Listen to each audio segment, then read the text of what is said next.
Hello again, statistics students.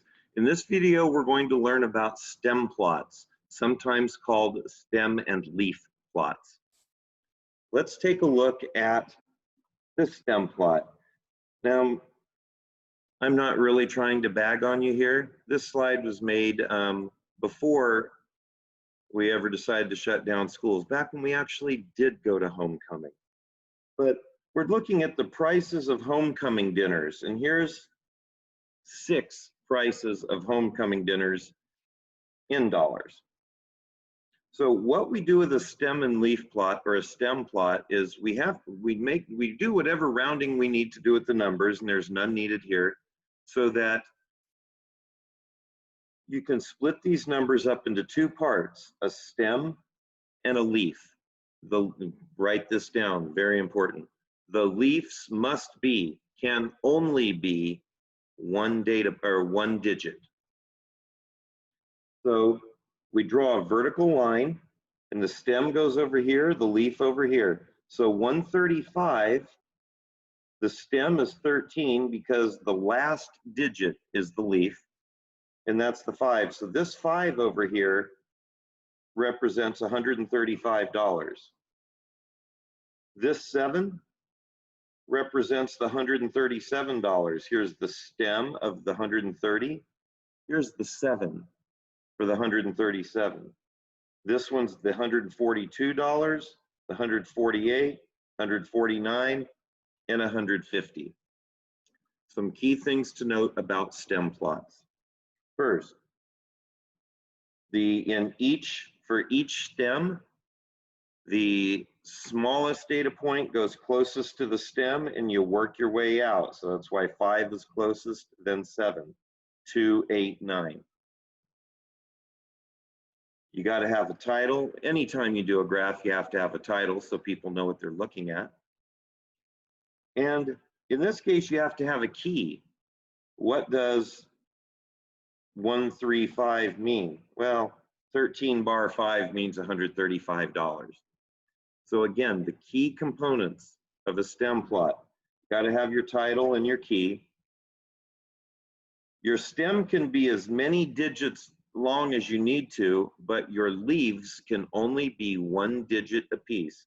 So each of these leaves, each of these digits, these single digits, represents an entire data point. This 8 is the data point, $148. They got to be put in order from smallest to largest, working away from the stem.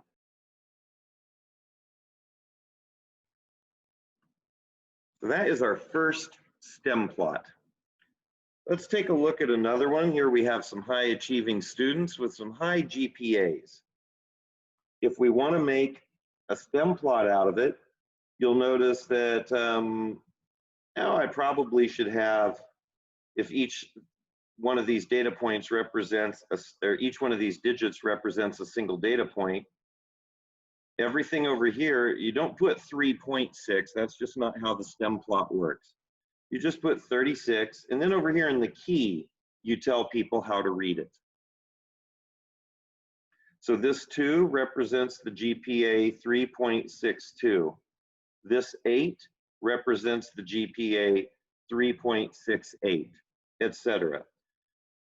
There is no GPA between 4.00 and 4.09.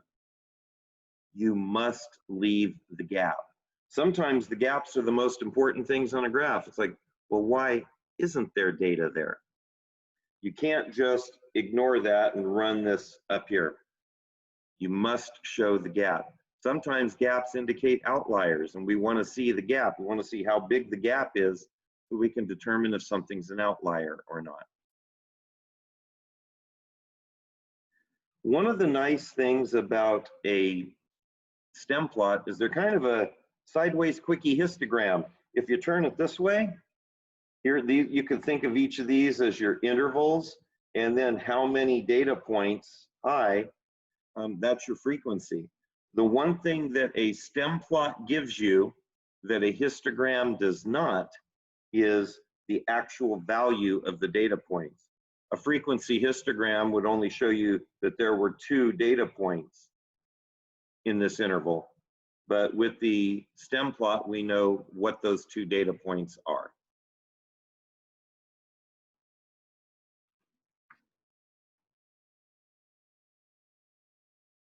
On page 56 of our current textbook, they talk about a split stem. Here are some homecoming dinner prices, and I've graphed them. This doesn't tell us a lot. And remember when we talked about frequency distributions, we said that we wanted somewhere between 5 and 20 intervals, because any fewer than 5, you don't really get to see a picture of what's going on with the data. And more than 20, there's too much going on. Well, here, if we split it up this way, there's only 3 intervals. I'm like, okay, well, I can tell that the higher the prices get, the fewer people are having dinner at that price, but that's not a lot of information. So what we do is we do a split stem. Now think of a histogram. Intervals always have to be the same width. Same with a stem plot, which means we can only divide a stem plot. In other words, we can only split the stems into 2 or 5 unit widths. In this case, I chose 5 unit widths. So from here, I would go 150, 151, 152, 153, and 154. So the 150 to 154s would go with this stem, and the 155 through 159s would go in this stem. So if you think of it like a histogram or like a frequency distribution, the width, the class width of this interval is 5 units, 0, 1, 2, 3, and 4. The class width of this interval is also 5 units, 5, 6, 7, 8, and 9. If for some reason we need to split it up into 2s, it would be 0, 1, 2, 3, 4, 5, 6, 7, and 8, 9. So 1, 2, 3, 4, 5, 6, 7, 8, 9, 10 data points. You can see that the upper 50s is where, is the most common price. And you can see it drops off rather slowly here, but there is a gap. You don't even see the gap here. Another nice thing you can do with stem plots is it can help us find the median of the data points very quickly. So you put the data in order using the stem plot, and there are 1, 2, 3, 4, 5, 6, 7, 8, 9, 10 data points. Remember that the median is the number in the middle if it's an odd number of data points, and it's the average of the 2 numbers in the middle if it's an even number of data points. So the formula for finding the median is n plus 1 over 2. So I have 1, 2, 3, 4, 5, 6, 7, 8, 9, 10 data points. 10 plus 1 is 11. 11 divided by 2 is 5.5. That tells me that for this data set, I have to average the 5th and the 6th data point. 1, 2, 3, 4, 5 is 159. This, remember, you always count from the smallest to the largest. And 162 is the 6th data point.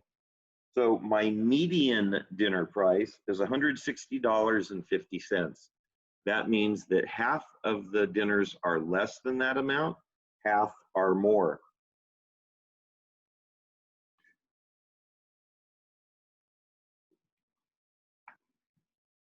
So we've done an ordinary stem plot, we've done a split stem. Now we're going to do what's called a back-to-back stem plot. And a back-to-back stem plot is used when we want to compare 2 sets of data to each other. So these are the number of home runs in a season by Babe Ruth for a certain number of seasons when he was with the Yankees. And this is Mark McGwire, and these are the number of home runs he had for certain seasons.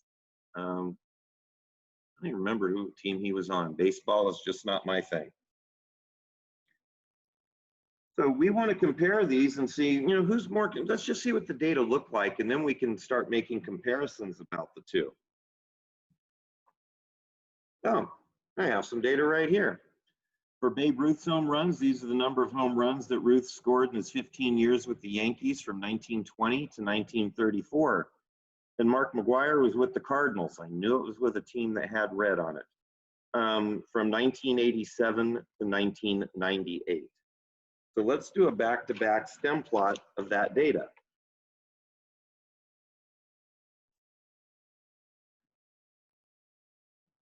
Now the data went from, let's see, the smallest number was 9 and the largest was 70.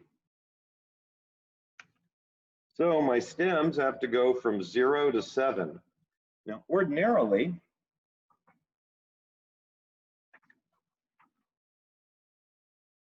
if we were just doing a single stem plot, it would look like this. But when we do a back-to-back, we go out to the left as well. And the same rules apply. It's just that as we get further away from the stem on the right, the numbers get bigger. As we get further away from the stem on the left, the numbers get bigger. And these numbers in these columns must be put in numerical order. So we can see here that a stem of 2 with a 2 to the right means 22 home runs. And with the stem on the right and the digit on the left, so this 5 over here, there's your 2 in the stem, here's your 5. You read that backwards, 25 home runs. So when we look at this data, there's some things that should stand out. You have a gap here, you know, from 9 home runs to 22 home runs. There's a gap. Then there's a gap up here between 58 and 70. Babe Ruth had no gap. If you had to choose one of these two players based on this histogram, which one would you choose and why? Which one is more consistent? Which one do you think is going to end up probably scoring you more home runs in a given season? Well, Ruth had the biggest number of home runs in the 40s. McGuire had the largest number of home runs in the 30s. Ruth had more in the 50s than McGuire did, but McGuire had this 70. McGuire also was known to take steroids. Factor that into your calculus. So which one of these do you think is the more consistent player? Which one would you probably want to have on your team? Well, when you look at a split stem, you can just see a standout here versus the high number here. Is that an outlier? We'll talk about what constitutes an outlier there later on. There's no real hard and fast rule. You'll learn that a lot in statistics, is there are a lot of rules of thumb, but there's no hard and fast rule. Yeah, he did get 10 more runs in a season than Ruth's highest. But overall, you know, what's Ruth's median? 1, 2, 3, 4, 5, 6, 7, 8, 9, 10, 11, 12, 13, 14, 15. 15 plus 1 is 16. 16 divided by 2 is 8. 1, 2, 3, 4, 5, 6, 7, 8. So the median number of home runs for Babe Ruth was 46. In other words, half the seasons he had more than that, half the seasons he had less. 1, 2, 3, 4, 5, 6, 7, 8, 9, 10, 11, 12. 12 plus 1 is 13. 13 divided by 2 is 6.5. So we averaged the 6th and the 7th. 1, 2, 3, 4, 5, 6, 7. So the average of 39 and 39 is 39. So half the seasons he had 39, McGuire had 39 or less. Half the seasons he had 39 or more. You know, Ruth has the higher median. But by putting the data into a stem plot, it makes it easier to find the median. It makes it easier to see the high points and the low points. It makes it easier to see potential outliers. This is why the stem plot is such a good graph for us. That's all I have for this video. Have a great